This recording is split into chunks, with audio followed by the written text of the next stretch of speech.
Hi guys, it's Selina back with the Tera C2 Unit 4 Lesson 2 Post Vlog. If you remember, for this lesson, students had to develop a plan to save music education since music programs were being cut in their local schools. One of the more successful things in my C2 classes was the first portion of the Ideate, in which the students were to discuss why schools were cutting the funding to music education. This portion was originally supposed to be done independently for the students, but I decided to conduct them as a class discussion, and this just proved to save much more time and effort since this portion did not lead directly into the rest of the project, and the students also needed much more time for making the actual PowerPoint slides and the posters later on. Using the timer function for this project also proved successful, especially for the part of the Ideate where the students had to answer a list of questions to make their slides later on. If the students are aware of the time limit, I feel like they don't fool around and they're able to stay on task.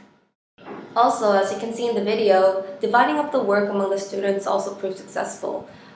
I had 4 students in each group for most part, so 2 students would work on the PowerPoint and 2 students would work on the poster.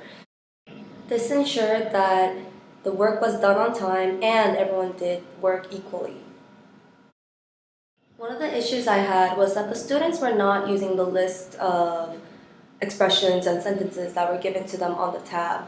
So for my later C2 classes, I told the students to use particular sentences depending on which was their plan. So for example, if the students were doing fundraisers, I would tell them you would use this sentence at this part of the project. So being really direct with the students and telling them exactly what you expect would be important. Another issue I had was that the students had short actual spoken lines in the project since they were focusing too much on the slides themselves instead of the content. So I think this can be resolved by giving students more time for forming their content and also being more exact and concrete in what the teacher expects from the students.